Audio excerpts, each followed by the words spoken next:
6 ماہ قبل 28 جون کو ایک مسلح شخص نے خبر پر ناراضگی کا اظہار کرتے ہوئے اخبار کیپٹل گزٹ کے دفتر میں گھس کر 5 افراد کو قتل کر دیا۔ اخبار نے اپنا کام پھر بھی جاری رکھا۔ ہم جو کام کرتے ہیں وہ اس ملک کے لیے انتہائی اہم ہے اور یہ ہمارے طرز زندگی کے لیے بہت ضروری ہے۔ میریلینڈ کے اس اخبار کے عملے کو ٹائم میگزین نے 2018 کے پرسن آف دا ایئر میں شمار کیا۔ ٹائم میگزین نے اس سال مختلف ملکوں میں قتل اور گرفتار ہونے والے صحافیوں کو سچ کے محافظ قرار دیا ہے۔ میرے ساتھیوں کی موت نے تمام صحافیوں کی زندگیوں کو بدل کر رکھ دیا ہے، اور اس واقعے کے بعد سے لوگ اب ان کے کام کی اہمیت بہتر طور پر سمجھتے ہیں۔ اس کام کے لیے صحافیوں کو البتہ خاصی قیمت چکانی پڑتی ہے، اور یہ قیمت بڑھتی جا رہی ہے۔ صحافیوں کی عالمی تنظیم رپورٹرز وداؤٹ بارڈرز نے پہلی مرتبہ امریکہ کو صحافت کے لیے خطرناک ترین ملکوں میں شمار کیا۔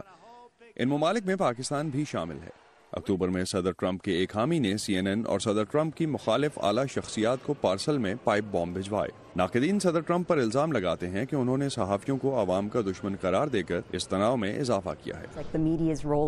میڈیا کا کام حکومت پر تنقید کرنا ہے، لیکن ان کو غیر محب وطن کے طور پر پیش کیا جا رہا ہے، جو پریشان کن ہے۔ تاہم صدر ٹرمپ اور ان کے حامی اس الزام کو مسترد کرتے ہیں کہ ان کے بیانات نے تشدد کو ہوا دی ہے۔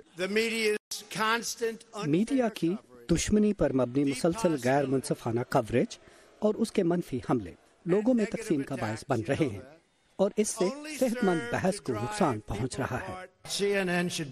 CNN سے تو صدر کا تعلق خاص طور پر خراب ہے۔ وائٹ ہاؤس نے CNN کے ایک صحافی کا پاس بھی منسوخ کر دیا تھا، جو کہ عدالت کے حکم پر دوبارہ جاری کرنا پڑا۔ ایک اور چیلنج یہ ہے کہ صدر ٹرمپ اپنے ترجمان کی بجائے ٹویٹر کے ذریعے پیغام دینے کو ترجیح دیتے ہیں۔ اگر آپ ٹرمپ انتظامیہ کے کسی انتہائی سینئر عہدیدار سے بات کریں اور اس سے صدر ٹرمپ کی کسی پالیسی کے بارے میں کوئی سنجیدہ سوال پوچھیں، تو اس کا جواب آخر میں یہی ہوگا کہ اس بارے میں ابھی صدر ٹرمپ نے کوئی ٹویٹ نہیں کی ہے۔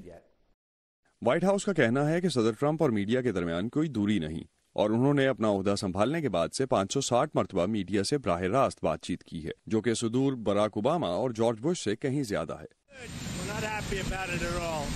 صدر ٹرمپ اپنے ترجمان کے ذریعے اطلاعات پہنچانے کی بجائے خود اچانک میڈیا سے براہ راست گفتگو کو ترجیح دیتے ہیں۔ صدارتی ترجمان کی جانب سے روایتی طور پر روزانہ دی جانے والی پریس بریفنگ سال کے آخر تک کم ہو کر ماہانہ بریفنگز ہی رہ گئی ہیں۔ پیٹسی وڈا کشوارا کے ساتھ اسد اللہ خالد، وائس آف امریکہ۔